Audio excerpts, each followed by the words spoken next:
Presiden Prabowo menandatangani Instruksi Presiden Nomor 1 Tahun 2025 tanggal 22 Januari 2025. Isinya tentang efisiensi belanja APBN dan APBD tahun 2025. Perjalanan dinas dikurangi, potong setengah. Dengan setengah kita bisa menghemat 20 triliun lebih. Kalau kita hitung 20 triliun, berapa puluh ribu sekolah, gedung sekolah bisa kita perbaiki. Jadi saya katakan benar-benar bahwa saya sangat serius dalam hal ini. Saya minta loyalitas semua menteri, semua kepala badan untuk patuh dalam hal ini.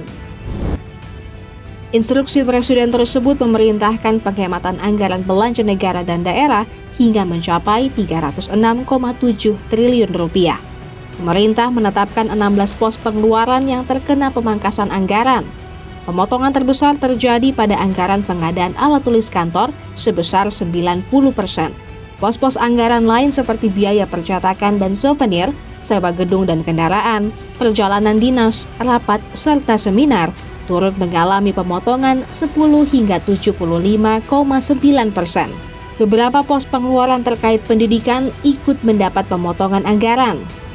11 Februari 2025, Menteri Pendidikan Tinggi, Sains dan Teknologi yang baru saja diganti, Satrio Sumantri Brojonegoro, pernah mengemukakan di hadapan Komisi 1 DPR RI mengenai potensi kenaikan uang kuliah tunggal akibat pemotongan anggaran di kementeriannya.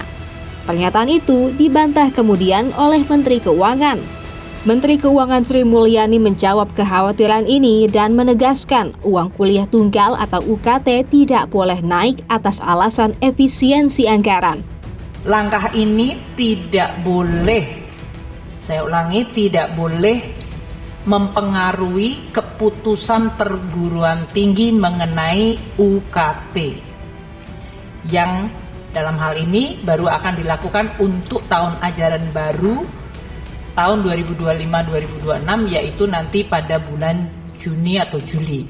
Pemerintah akan terus meneliti secara detail anggaran operasional perguruan tinggi untuk tidak terdampak sehingga tetap dapat menyelenggarakan tugas pendidikan tinggi dan pelayanan masyarakat sesuai amanat perguruan tinggi tersebut.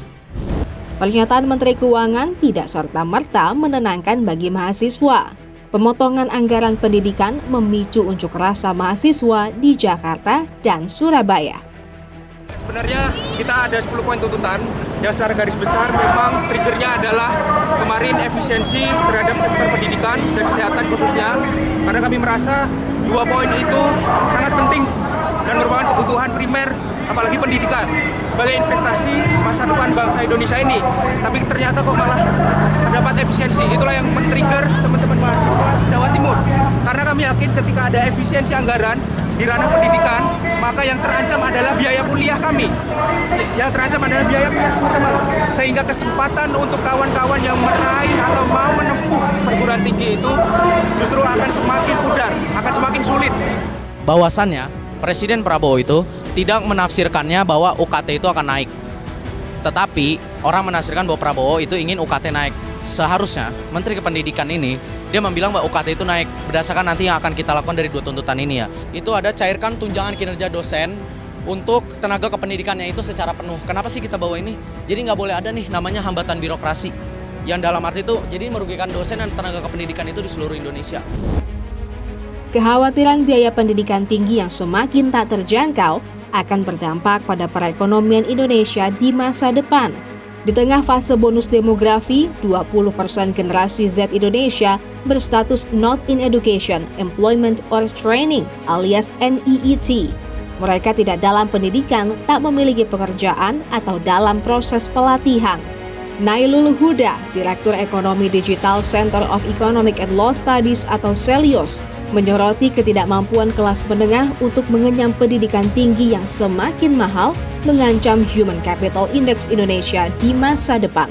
Untuk biaya kuliah untuk beberapa tahun terakhir, ini memang sangat mahal dan memang ini tidak bisa dijangkau oleh masyarakat kelas yang sedang-sedang saja, bukan kelas yang miskin, bukan yang kelas yang cukup kaya.